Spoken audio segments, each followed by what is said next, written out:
სიმაღლე, რომელიც უფსკრულია, ესაა გადაჭარბებული თვითშეფასება. იცოდი თუ არა, რომ გადაჭარბებულად მაღალი თვითშეფასება და არასრულფასოვნების კომპლექსი არიან ტყუპი ძმები. ისინი ორივე ერთი და იგივე მოტივაციით იკვებება, განსხვავება მხოლოდ იმაშია, რომელ ნიღაბს ირჩევს ადამიანი საკუთარი თავის დასაცავად. რატომ არიან ისინი ძმები? დაბალი თვითშეფასება ამბობს, მე არავინ ვარ, არაფერი ვარ, ხოლო არაჯანსაღად მაღალი თვითშეფასება ამბობს, მე ყველაფერი ვარ, შენ არავინ ხარ. ორივე მათგანი არის დამოკიდებული სამყაროს ემოციაზე და რეაქციაზე. დაბალი თვითშეფასების დროს სხვისი კრიტიკა გკლავს, არაადეკვატური თვითშეფასების და ამპარტავნების დროს სხვისი აღიარების გარეშე ვკვდებით. საკუთარი თავის სიყვარული არის ნიადაგი, რომელზეც მყარად ვდგავართ, ხოლო არაადეკვატურად მაღალი თვითშეფასება რაღაცნაირად გავს ოჩოფეხებს, რომელზეც ვცდილობთ ბალანსის დაცვას, რომ უბრალოდ კისერი არ მოვიტეხოთ. თუ ადამიანი ქვეცნობიერად თვლის, რომ ის არ იმსახურებს წარმატებას, სიყვარულს, აღიარებას, სინათლეს, მაშინ მასში შინაგანად ქვეცნობიერად ირთვება თვითსაბოტაჟის რეჟიმი და ის სწორედ მაშინ ანადგურებს საკუთარ წარმატებას თავისი ხელით ფინიშთან. ამას რამოდენიმე მიზეზი აქვს. წარმატების შიში მიზეზი არის ის, რომ ჩვენი ტვინი არის მიჩვეული ნაცნობ გარემოს. თუნდაც ეს ნაცნობი გარემო იყოს ცუდი.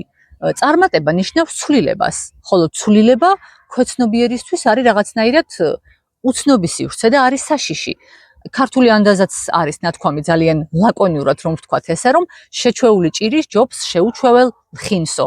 ეს არის სწორედ. ჩვენ ემოციურად ვბლოკავთ საკუთარ თავს და ვირჩევთ ტკივილს, რადგან ჩვენი ქვეცნობიერისთვის უფრო საშიში არის რაღაცა ახალი სიახლის შემოშვება, ვიდრე იმის აღიარება, რომ ის შეიძლება რომ შეიცვალოს. მთავარია ის იყოს მართალი.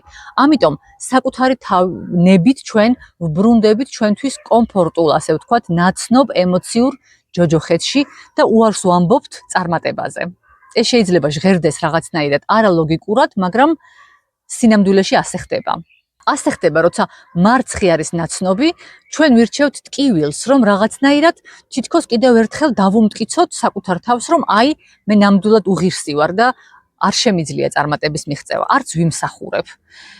ეს ყველაფერი არ შეიძლება აღვიქვათ როგორც განგაშის სიგნალი. ესეც არის ასევე შიში.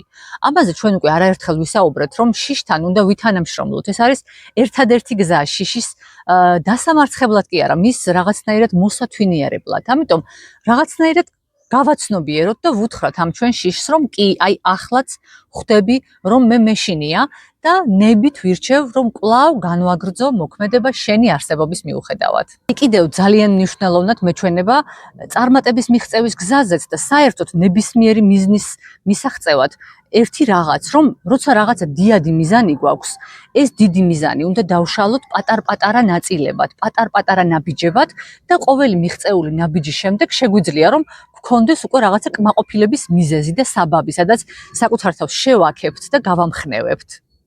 და კი, შევცვალოთ ეს თვითკრიტიკა მხარდაჭერით. ნუ შეგვრცხვება, ნუ აუყვებით იმის თქმას, რომ ეს სასაცილოა, პოზიტიური ფსიქოლოგია, დასაცინია. უთხარით საკუთარ თავს, რომ მე შენს მხარეს ვარ. მე შენ მხარს გიჭერ, შენსკენ ვარ. გაამხნევეთ, გააქეზეთ, შეაქეთ. ამაში არაფერი სამარცხვინო არ არის. ერიხ ფრომი არის ასეთი გერმანელი ფილოსოფოსი, ფსიქოანალიტიკოსი და ფაქტიურად ამ თემაზე აქვს შედევრი სიყვარულის ხელოვნება, სადაც ძალიან კარგად ავლებს ზღვარს ზოგადად იმას შორის თუ რატომ არ გამორიცხავს ერთმანეთს საკუთარი თავის სიყვარული და სხვების სიყვარული. პირიქით ის ამბობს, რომ სიყვარული არის უნარი. ეს უნარი ან გაქვს, ან არა. თუ ეს უნარი გაქვს, შენი თავიც გიყვარს და სხვებიც. თუ ეს უნარი არ გაქვს, მაშინ შენ არავინ არ გიყვარს. დანარჩენი ყველაფერი არის სწორედ აი ის ზემოთ ნათქვამი პირფერობა, რაღაცნაირად ნადირობა და ყურადღების მიპყრობისა და სიყვარულის დამსახურების რაღაცა სპაზმური კრონჩხვითი ქცევა. თუ ადამიანი ამბობს, რომ მას მოკლედ ყველა მიყვარს ჩემი თავის გარდა, მე ჩემს თავს ყველაზე უკან ვაყენებ და ასე შემდეგ, იცოდეთ, რომ მას ძალიან ბუნდოვანი წარმოდგენა აქვს საერთოდ სიყვარულის შესახებ.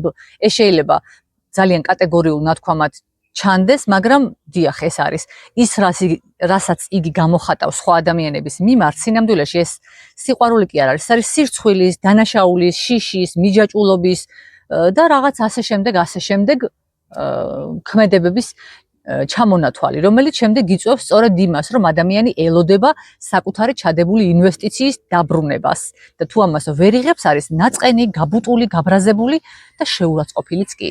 საკუთარი თავის სიყვარული არ ნიშნავს საკუთარი თავით აღფრთოვანებას და მოხიბულას. ეს ნიშნავს საკუთარი თავის შინაგან მოკავშირეობას. ერთგვარი სიღრმისეული დასკვნა ამ ყველაფრიდან გამომდინარე არის ის, რომ თუ ჩვენ გვიყვარს ჩვენი თავი, სამყაროს, სიცოცხლეს, სინათლეს ჩვენ ვეუბნებით დიახს. თუ ჩვენ ამ ყველაფერზე ვამბობთ არას, მაშინ წარმატებას შეიძლება მივაღწიოთ, მაგრამ ეს წარმატება იქნება არა სიხარულის, არამედ ნგრევის მომტანი, ასე ვთქვათ, დესტრუქციული.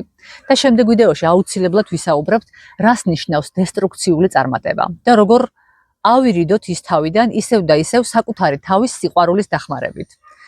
აუცილებლად გამოიწერეთ ჩემი არხი და აუცილებლად გამიზიარეთ კომენტარებში, რას ფიქრობთ ამ ყველაფერთან დაკავშირებით. მესმის, რომ თვითრეფლექსია გულწრფელი და მით უმეტეს საჯარო არც თუ ისე მარტივია, თუმცა არც ისე ძნელია, როგორც გეჩვენებათ. სამაგიეროდ ეს არის გზა და ნაბიჯი ცვლილებებისკენ და საკუთარი თავის მეტი სიყვარულისკენ. დროებით შემდეგ ვიდეომდე.